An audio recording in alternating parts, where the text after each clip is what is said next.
la voie de la vérité et de la vie avec l'apôtre Joseph. Dieu a tendu ses deux mains. Tu n'as qu'à saisir les deux mains. Il veut t'arracher à ton enfer. Il veut te sortir du trou. Il veut te sortir des problèmes. Saisis les deux bras de Dieu. Viens à lui. En Jésus-Christ. Ce message de l'apôtre Joseph Kodouak Bemehin vous est présenté par le mouvement de réveil d'évangélisation, Action toute âme pour Christ international, Attaque internationale. Nous vous recommandons à Dieu et à la parole de sa grâce, qui seul peut vous édifier et vous donner l'héritage avec tous les sanctifiés. Soyez bénis à l'écoute de la parole de Christ.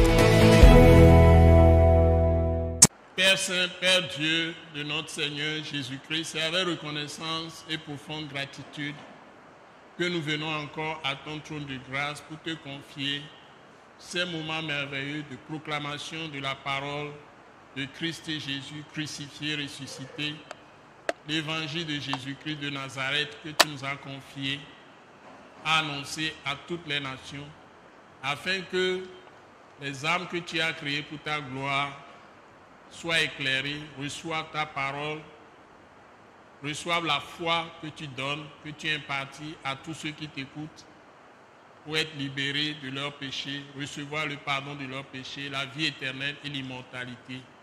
Entrer dans le royaume de Dieu que tu donnes à tous ceux qui croient en Jésus-Christ de Nazareth. Père Céleste, nous voulons te dire un grand merci. Nous te confions ces moments merveilleux. Nous prions pour toutes les personnes qui nous suivent en ce moment. Ô Dieu notre Père, dans toutes les nations, que tu répandes ta grâce, ta miséricorde et tes riches compassions sur toutes les personnes qui nous regardent, qui nous voient, qui nous suivent, et que tu leur multiplies la bénédiction et tu leur donnes la foi pour recevoir le salut, la rédemption que donne le Christ Jésus crucifié, ressuscité. Et que tes bénédictions soient répandues dans leur vie, sur eux, sur toute leur postérité, et que tu bénisses toutes les nations qui ont cru en toi, Seigneur Jésus. Affermis les âmes qui sont déjà en Christ et Jésus. Et ceux qui ne te connaissent pas, ouvre leur intelligence à toi, communique-leur la compréhension de ta parole, qu'ils soient éclairés et reçoivent la vie éternelle au nom puissant de Jésus de Nazareth. Nous t'avons prié reçu. Amen. Amen. Nous vous bénissons dans le précieux nom de notre Seigneur Jésus-Christ. Nous sommes de l'Attaque internationale, un mouvement de réveil d'évangélisation que nous appelons Action toute âme pour Christ international. Nous sommes dans la joie de partager chaque fois avec vous des paroles précieuses de Dieu, des paroles de vérité de l'évangile de Jésus-Christ qui vous donnent toute la lumière sur ce que Dieu a préparé pour vous en Jésus-Christ de Nazareth. Quand vous croyez en lui, vous avez accès directement au trône de la grâce de Dieu et Dieu qui est esprit vient vous habiter et vous entrez aussi en Dieu dans son royaume pour hériter la vie éternelle, l'immortalité et demeurer dans son royaume pour l'éternité. Soyez tous bénis. Nous allons passer à la parole de ce jour. Nous sommes dans 1 Thessaloniciens chapitre 2 du verset 11 au verset 16. 1 Thessaloniciens chapitre 2 du verset 11 au verset 16. Nous allons demander à notre sœur bien-aimée, Maman Grace Ginette, tu vas nous lire ce texte de 1 Thessaloniciens chapitre 2 du verset 11 à 16. Vous avez la parole. Vous savez aussi que nous avons été pour chacun de vous ce qu'un père est pour ses enfants, vous exhortant, vous consolant, vous conjurant de marcher d'une manière digne de Dieu qui vous appelle à son royaume et à sa gloire. C'est pourquoi nous rendons continuellement grâce à Dieu de ce qu'en recevant la parole de Dieu que nous vous avons fait entendre, vous l'avez reçue, non comme la parole des hommes, mais ainsi qu'elle est véritablement, comme la parole de Dieu qui agit en vous qui croyez. Car vous, frères, vous êtes devenus les imitateurs des églises de Dieu qui sont en Jésus-Christ dans la Judée, parce que vous aussi, vous avez souffert de la part de vos propres compatriotes les mêmes maux qu'elles ont souffert de la part des Juifs. Ce sont ces Juifs qui ont fait mourir le Seigneur Jésus et les prophètes, qui nous ont persécutés, qui ne plaisent point à Dieu et qui sont ennemis de tous les hommes, nous empêchant de parler aux païens pour qu'ils soient sauvés, en sorte qu'ils ne cessent de mettre le comble à leurs péchés. Mais la colère a fini par les atteindre. Amen. Amen. Amen. Amen. Amen. Amen. Amen. Le Seigneur a de précieuses vérités qu'il veut nous transmettre dans ce passage que je veux partager avec vous. En tant qu'apôtre de Jésus, mon nom c'est Joseph Kodjo Agbemehin. Nous avons la joie de partager ces paroles précieuses avec tous ceux qui nous écoutent, surtout ceux qui connaissent déjà le Seigneur, pour qu'ils aient vraiment de l'espérance. Ils aient la force de continuer à persévérer dans leur foi de Christ Jésus crucifié et ressuscité pour leur salut. Donc vous qui êtes des enfants de Dieu, quelles que soient vos souffrances, vous êtes vraiment bénis au nom de Jésus de Nazareth. Comme il est écrit dans ce passage, vous êtes vraiment des gens très précieux pour Dieu. Soyez tous bénis. Et ceux qui vont vouloir décider ce jour de croire en Jésus-Christ, je voudrais vous assurer que vous faites la bonne décision. Vous faites vraiment le bon choix, que vous ne regretterez jamais. Nous allons reprendre le texte, Maman Grace, verset par verset. Tu me lis d'abord. Toujours, nous sommes dans 1 Thessaloniciens chapitre 2, à partir du verset 11. Donc, le verset 11. Vous savez aussi que nous avons été pour chacun de vous ce qu'un père est pour ses enfants. Donc, ici, une première vérité que l'apôtre Paul annonce par la puissance du Saint-Esprit, c'est l'Esprit de Dieu qui nous révèle cela à travers cet apôtre. Plus loin, il va bien expliquer sa pensée.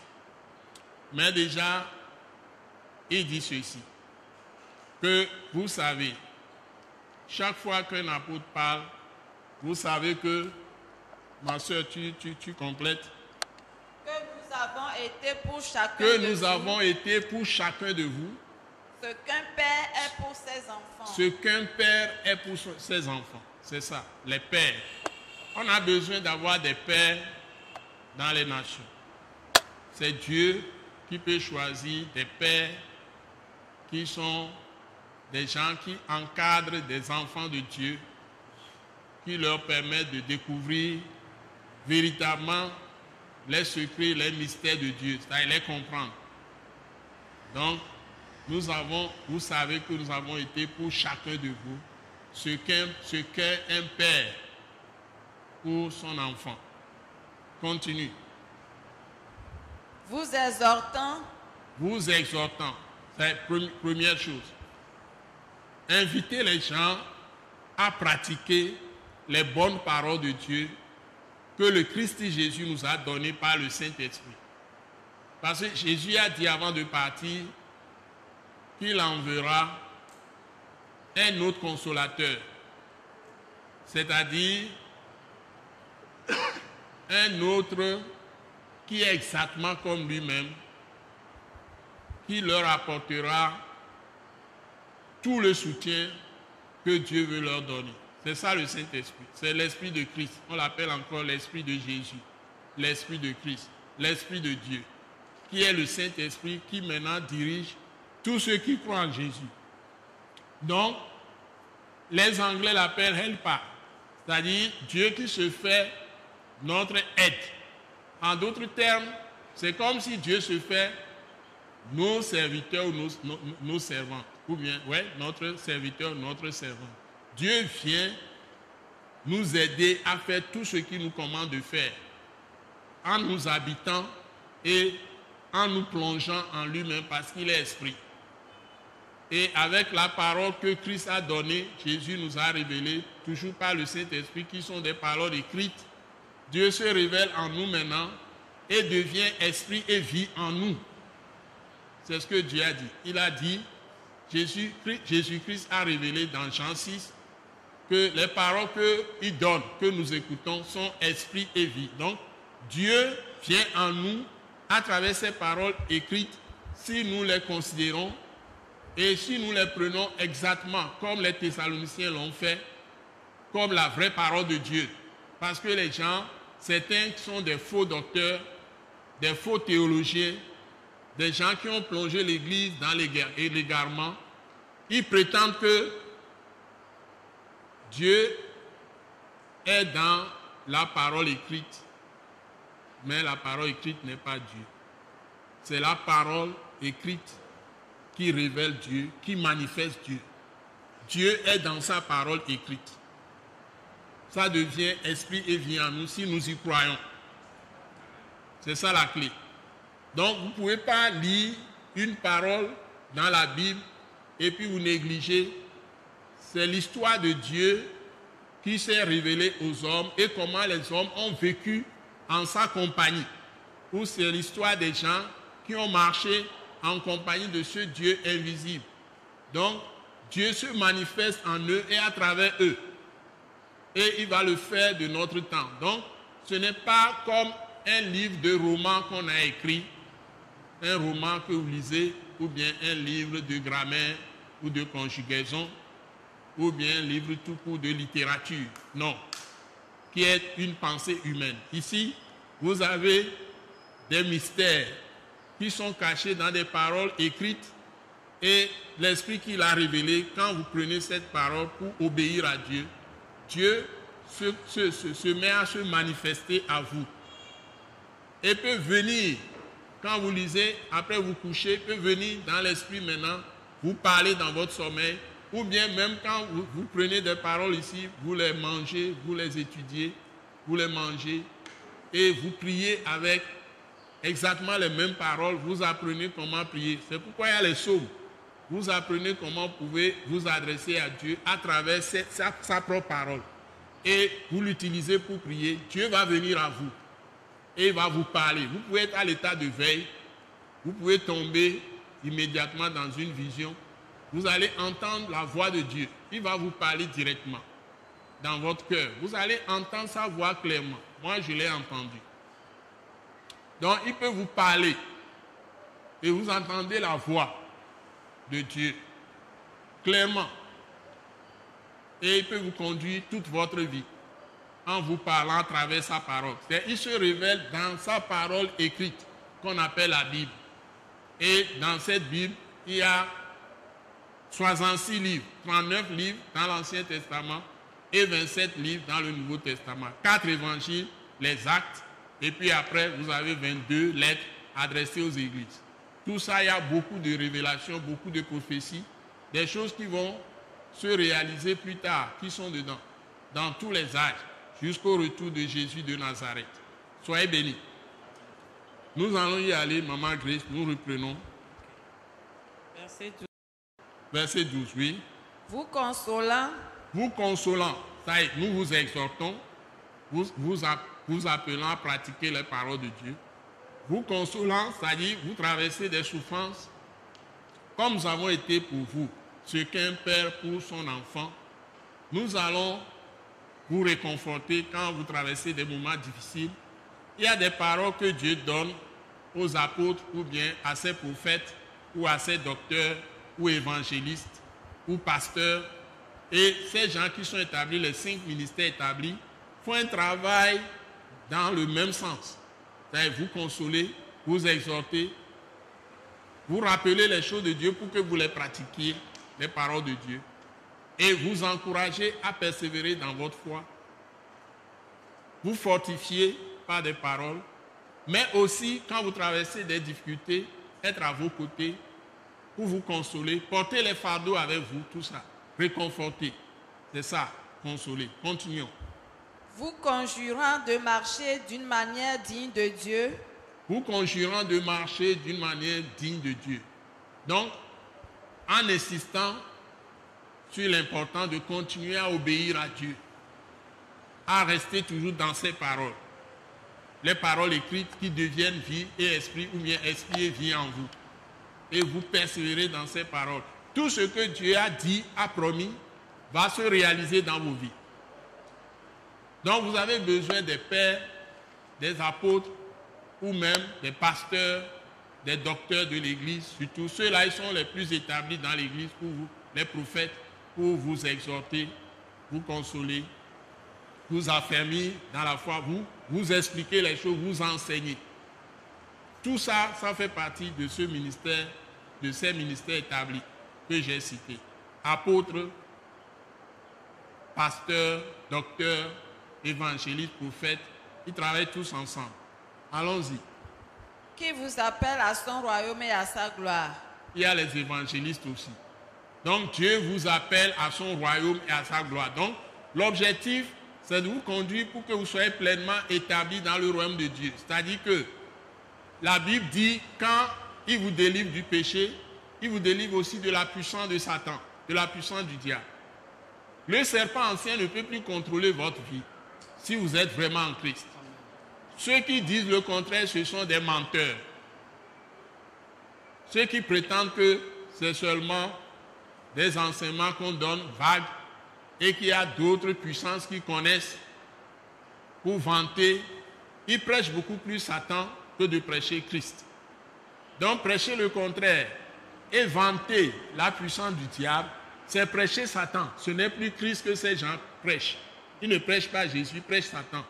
Si quelqu'un vient vous montrer que le serpent ancien est aussi puissant que Jésus de Nazareth, cette personne, renvoyez la personne, ne saluez, ne dites pas bonjour à ces gens. C'est ce que la Bible dit dans 2 Jean. Si quelqu'un vient à vous et n'apporte pas la doctrine de Christ, c'est-à-dire l'enseignement de Jésus de Nazareth, c'est écrit, le Saint-Esprit a fait écrire par l'apôtre Jean, de ne pas saluer ces gens, de ne rien avoir avec ces gens, d'éloigner ces gens de vous ou de vous éloigner de ces gens, de ne pas les recevoir dans vos maisons.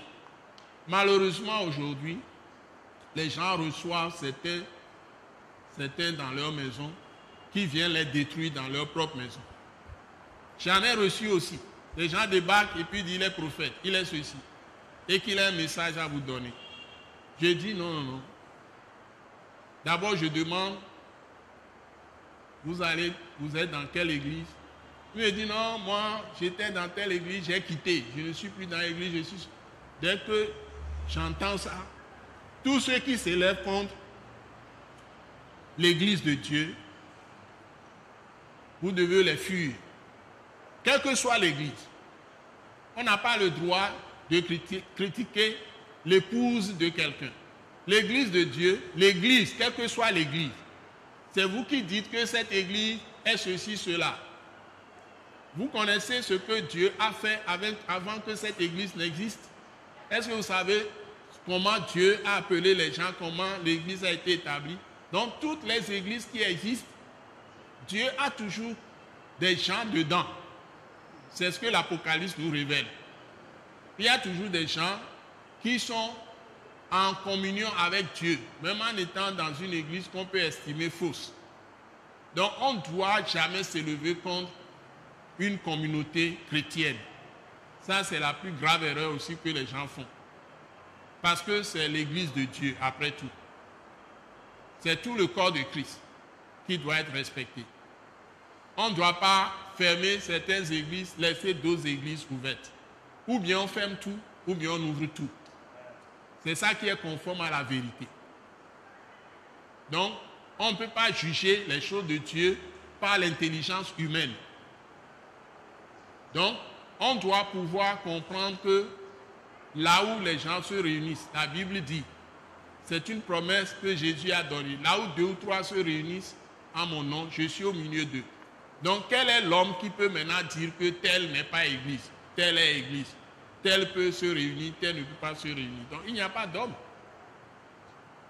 Mais si les hommes font ça, ils font ça à leur risque et péril. Maintenant, si les gens se suicident partout, les gens se tuent, les gens ont la malédiction sur leur vie, et il y a des choses dramatiques qui se produisent dans la société où on fait des choses comme ça, les gens ne doivent pas être étonnés.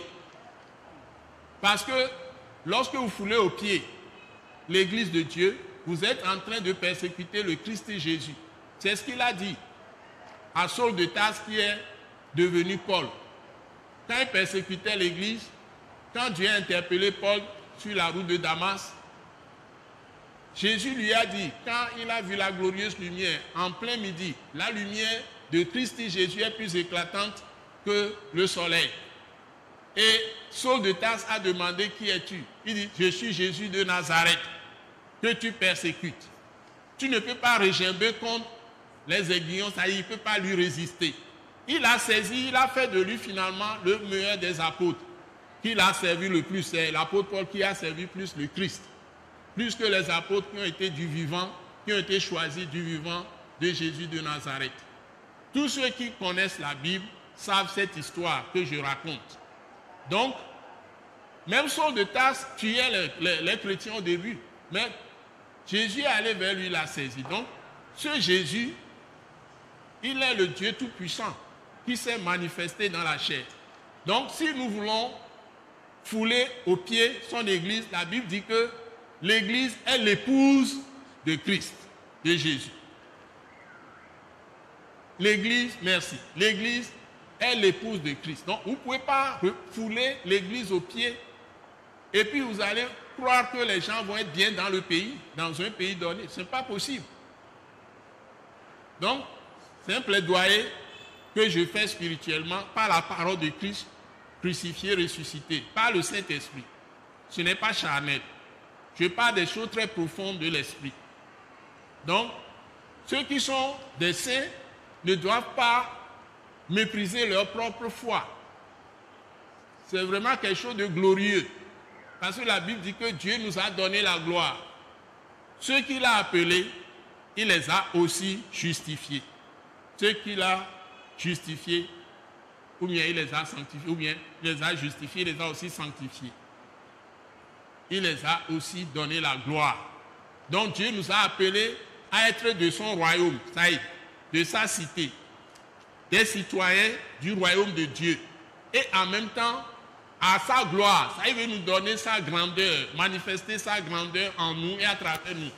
Donc quelqu'un qui est en Christ, il peut manifester la gloire de Dieu. De grandes choses peuvent se produire dans un pays où il y a un vrai chrétien, un seul peut attirer la bénédiction, la gloire de Dieu dans tout le pays. Donc on ne doit pas négliger un seul. Et c'est à travers l'étude de la Bible, comme j'ai dit, les enseignements qu'on sait prier. Donc s'il n'y a pas d'enseignement de la parole de Dieu, les gens ne peuvent rien connaître dans le pays. Et même les prières qu'ils font sont des prières qui sont contre la volonté de Dieu. Parce qu'on ne peut pas prier selon la pensée de Dieu. Donc l'enseignement, Dieu demande que l'enseignement de la parole abonde au milieu de ceux qui croient en Jésus-Christ. C'est-à-dire que l'enseignement doit être abondant. Donc la connaissance de Dieu permet d'éviter les péchés, les désordres. Tout ce qui est abomination est éliminé quand les gens commencent à connaître la parole de Dieu, la parole de Christ crucifié, ressuscité. Quand les gens sont plongés vraiment dans cette parole et ils ont de la connaissance de la volonté de Dieu, l'Esprit de Dieu utilise ces paroles pour détruire les démons qui sont en eux, qui sont des serpents, et les chasse. Sans la parole, le Saint-Esprit n'a pas de moyens pour travailler. La Bible dit que la parole de Dieu, parole de Christ, est l'épée du Saint-Esprit, est l'épée de l'Esprit de Dieu. Donc sans la parole, on ne peut rien faire. On ne peut même pas prier pour être exaucé. Donc, le Saint-Esprit est l'esprit de prière. Mais le Saint-Esprit ne vient qu'en ceux qui croient en Jésus, mais qui pratiquent la parole de Christ Jésus. C'est ceux-là que le Saint-Esprit conduit. Donc, ne devons pas oublier ça. Continuons, ma soeur. Verset 13. Verset 13. C'est pourquoi nous rendons continuellement grâce à Dieu. Merci. Donc, nous devons remercier Dieu 24 heures sur 24 heures. Rendre continuellement grâce à Dieu. C'est-à-dire remercier Dieu 24 heures sur 24 heures. Selon 1 Thessaloniciens chapitre 2 verset 13 que nous lisons. Continue. De ce qu'en recevant la parole de Dieu. De ce qu'en recevant la parole de Dieu.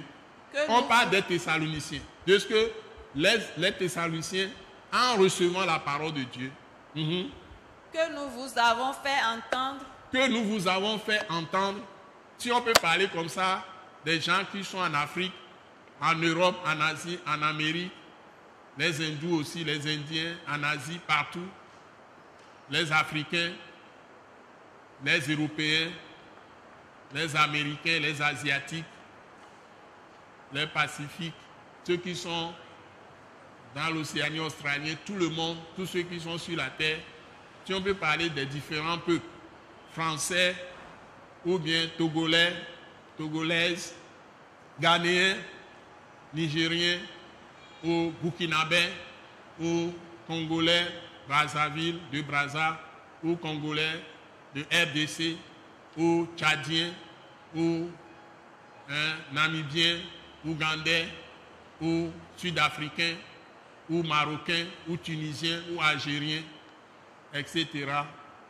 Marocains, j'ai cité, vous circulez dans toute l'Afrique, et vous circulez en Asie, en Amérique, la Chine, chinois ou russes, etc., etc., tous les pays au monde, des gens de Singapour, ou bien de Hong Kong, hongkongais, je ne sais pas, et tout le reste, tous les pays au monde, si les gens, on peut parler d'eux comme qui croient en Jésus, on peut parler d'eux comme les Thessaloniciens. La Bible dit qu'ils ont reçu la parole de Dieu. Continue. vous l'avez reçu, Vous l'avez reçu, non comme la parole des hommes, non comme la parole des hommes. Ça y est, ces écritures qui sont dans cette Bible, je peux vous dérouler la Bible, toute la Bible. Je peux vous dérouler toute la Bible. Si je vous déroule toute la Bible, on lit du début jusqu'à la fin. La Bible comprend 66 livres. Toute la parole qui est écrite là, c'est de ça qu'on parle. La Bible, la Sainte Bible. Donc, si vous prenez cette Bible, tout ce que vous lisez dedans, du début jusqu'à la fin, on expose ça, on enseigne ça, on explique. Les Thessaloniciens l'ont reçu. Non pas seulement non pas comme la parole des hommes. Ils ont reçu tout ce qui leur a annoncé en lisant ces textes. Eux-mêmes, ils peuvent lire directement. Quand vous lisez cette parole, ce n'est pas un roman, ce n'est pas de la littérature humaine. C'est une lettre d'amour que Dieu adresse aux hommes, cette parole. Et la Bible dit donc, continue. mais ainsi qu'elle est véritablement, Mais vous l'avez reçue, ainsi qu'elle l'est véritablement. Maintenant, on annonce le secret, le mystère, deuxième grande vérité. comme la parole de Dieu qui agit en vous qui croyez. C'est ça la clé. Ce que je veux donner même de toute la Bible, qui est la parole qui a révolutionné ma vie, c'est ce passage. La Bible dit ici, le Saint-Esprit nous révèle un grand secret, un grand mystère, une grande vérité que le monde des ténèbres, ceux qui n'ont pas la lumière de Dieu, ignorent totalement. C'est que ces écrits-là qui existent partout maintenant, on imprime ces Bibles, on les diffuse partout, on peut l'acheter. Mais les gens ne l'achètent pas, les gens ne recherchent pas la Bible, ne lisent pas la Bible.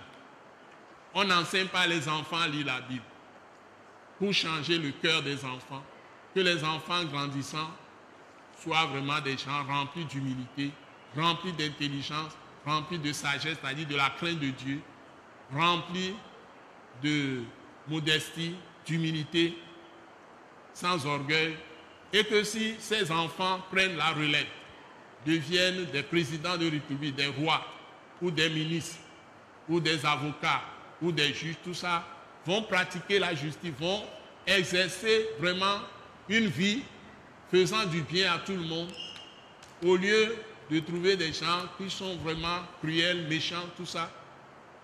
On n'enseigne rien de tout ça aux gens. Et on a même, au départ, on enseignait dans certains pays, surtout en Occident, et les milieux où il y a la démocratie, on enseignait cette parole. Après, maintenant, avec le développement industriel, tout ça, et la richesse que les nations ont accumulée.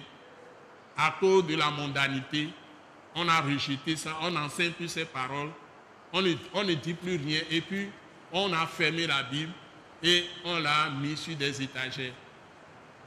Il y a une institution ou bien une organisation très puissante, très utile au monde, qui fait un bon travail, distribue des Bibles. Mais quand les gens reçoivent, ils mettent même des Bibles dans des hôtels. Quand les gens voient ces Bibles dans les hôtels, ils ne touchent même pas, ça reste là. Maintenant, il y a d'autres livres qui sont sortis. On met tout ça sur le même pied d'égalité que la Bible. Alors que la Bible est le premier livre, la révélation depuis la création que Dieu a commencé à parler. Et il a choisi une nation comme échantillon, Israël, pour se révéler. C'est la vérité, ce n'est pas un mensonge. Mais Israël même, ils n'ont pas écouté leur Dieu. Ils ont fait beaucoup de méchantes choses, ils ont abandonné la parole et ils se sont donnés à leur propre penchant de cœur. C'est ce que la Bible enseigne. Et Dieu les punit n'importe comment, mais Dieu les a élus. Nous avons vu ça au début. Quand Dieu élit un peuple, personne ne peut sortir ce peuple de sa main. Donc, Dieu les avait sélectionnés à travers leurs aïeux. Leurs aïeux et leurs aïeuls. Donc, à cause des patriarches, Dieu a toujours ses yeux sur Israël et ne l'abandonnera pas.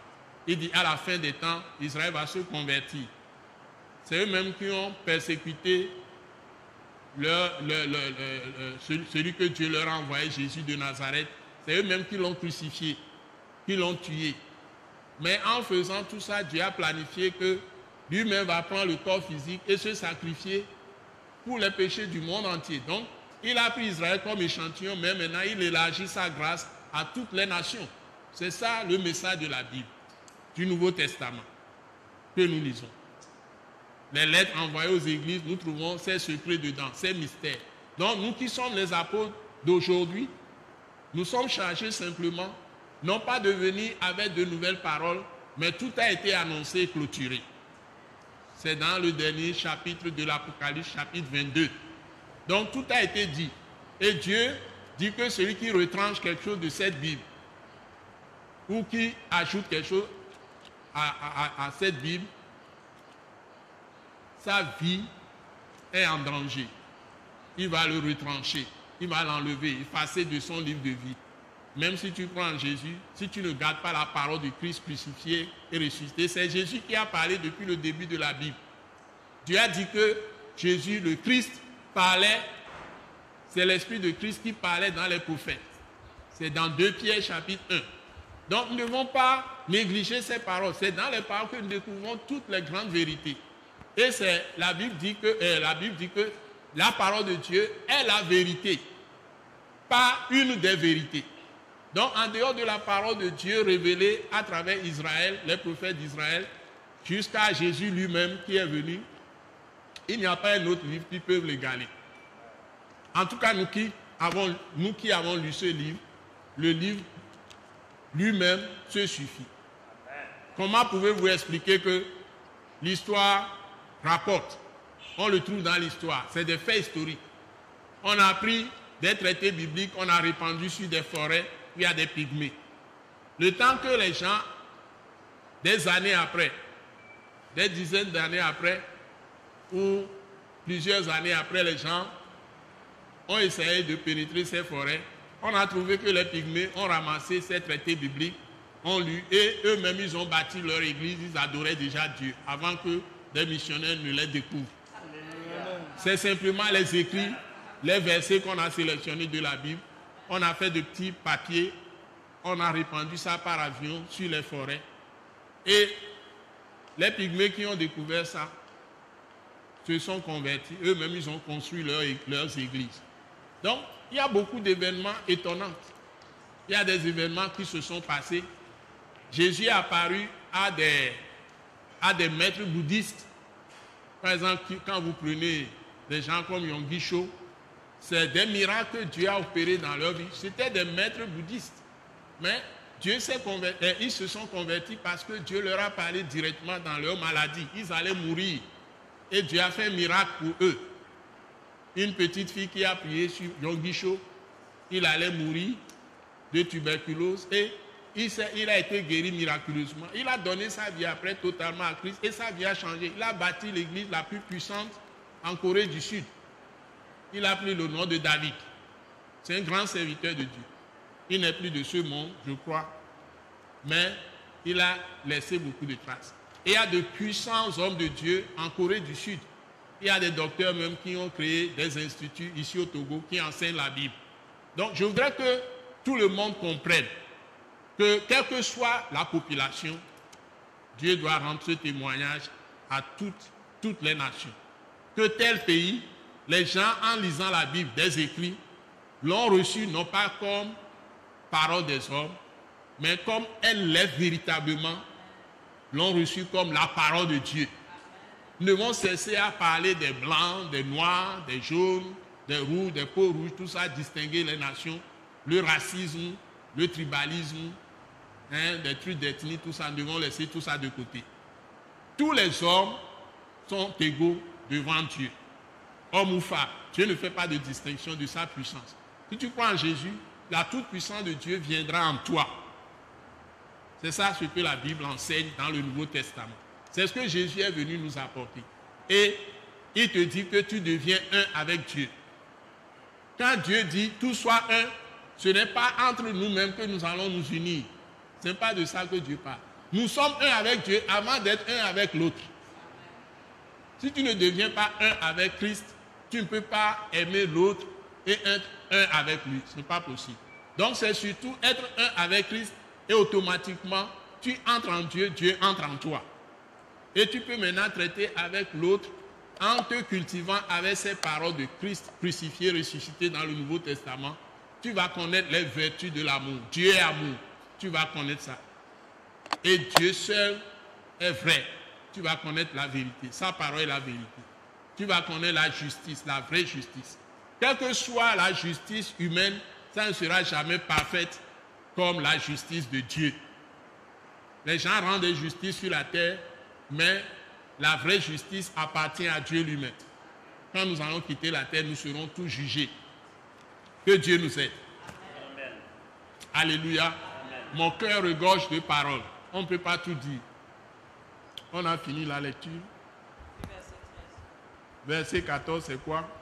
Car vous, frères, vous êtes devenus les imitateurs des églises de Dieu qui sont en Jésus-Christ dans la Judée, parce que... Attends, vous voyez, quand l'église a commencé à Jérusalem, il faut voir comment la gloire de Dieu s'était manifestée. Des sacrificateurs, même il y a eu des souverains sacrificateurs, des gens se repentaient en masse. Les docteurs de la loi, les grands scribes, tout ça, il y en a qui se sont convertis. L'exemple, c'est Nicodème, les grands hommes de Dieu. Mais ils se cachaient parce qu'on les persécutait. On peut vous chasser même de la synagogue, les lieux de prière des Juifs. Donc, parce que les gens ont voulu dire que comment Dieu peut venir en un homme. Alors que Ésaïe avait annoncé tout ça. Les prophètes, tous les prophètes ont annoncé la venue de Christ. Mais les Israélites ont refusé, ceux qui étaient les grands docteurs en ce moment, qui détenaient le pouvoir politique, ont refusé. Donc, ils ont transformé la loi de Dieu que Moïse a donnée en autre chose. Ils ont falsifié les choses. Donc, ils faisaient du mal au lieu de faire du bien. Il y avait eu de bons rois, mais il y avait très peu de bons rois, mais les rois méchants étaient plus nombreux. Donc, jusqu'à ce que Dieu s'est tué près de 400 ans sans plus parler à travers les prophètes, avant l'apparition de Jean-Baptiste, pour faire venir le Christ et Jésus, pour préparer l'entrée de Jésus dans le monde, de Christ. Et c'est comme ça que Christ est venu. Et à la croix, quand il rendait le souffle et donnait sa vie pour nos péchés, il dit tout est accompli. Ça veut dire qu'il a fait tout ce qu'il faut pour que l'humanité tout entière soit totalement libérée du joug du diable, de l'esprit du mal. Et c'est ce qu'il a fait pour toutes les nations. Donc, il abandonne Israël qui s'est endurci, ne veut pas croire en lui, et il s'ouvre à toutes les nations. Maintenant, toute nation qui accepte Christ peut être là où va se trouver le quartier général de Dieu. Même un individu qui se donne totalement à Christ, qui croit vraiment en Jésus, sa maison devient le quartier général de Dieu. Amen. Votre domicile peut devenir là où le Père Céleste vient rester avec ses saints anges, et toutes les nuits, Dieu tient des réunions dans votre maison. Amen. Je vous dis la vérité. C'est des mystères. Et Dieu va se manifester grandement à vous. Maman Grace, je te remercie, on s'arrête là. Que Dieu vous bénisse. Je crois qu'on peut s'arrêter. Alléluia. Donc nous rappelons que ces messages vont passer tous les dimanches sur la télévision Delta Santé. Vous nous suivez sur les fréquences locales, là où vous nous captez d'habitude, au Togo, pour nous suivre. Mais actuellement, vous pouvez nous suivre sur Canal+, sur satellite. C'est au Togo, vous pouvez suivre partout, dans tout le pays, de Lomé jusqu'à Saint-Cassé. Si vous allez sur l'Internet, vous allez nous suivre sur Canal+, chaîne 261. Soyez vraiment bénis. Et dans beaucoup de pays au monde, vous allez nous suivre aussi. Donc, les chaînes respectives, c'est les techniciens qui maîtrisent mieux ces choses. Mais nous avons le site web www.attaqueinternationale.org. Donc, vous pouvez voir toutes nos ressources, vous édifier. Donc, notre application mobile, vous pouvez avoir aussi accès à beaucoup de choses. C'est Attaque Internationale. Tout simplement, vous tapez et vous allez sur votre téléphone Android. Vous l'appelez aussi le smartphone. Hein, et vous pouvez vous taper Attaque Internationale et vous nous trouvez facilement. International, vous ne mettez pas E à la fin. Attaque Internationale collé. Et vous allez... Non, Attaque ATAC. Sans point quelque part. ATAC. Et puis vous tapez International sans E. Donc, et vous allez avoir toutes nos ressources. Soyez bénis. C'est tous les dimanches à 17h30 que vous nous suivez sur la télévision. Et le pasteur Philippe, qui est collaborateur avec moi, vous envoie, Philippe Agbemehin vous envoie souvent des liens ou sur votre smartphone. Si vous avez votre téléphone, vous pouvez nous suivre partout.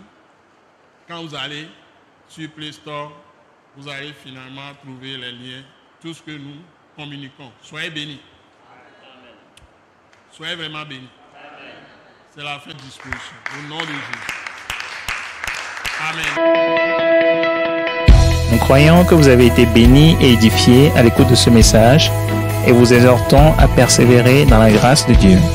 Pour plus d'informations et pour écouter d'autres puissants messages, merci de nous contacter au numéro indicatif 228 90 04 46 70 ou de visiter le site web atacinternational.org. Soyez bénis en Jésus-Christ.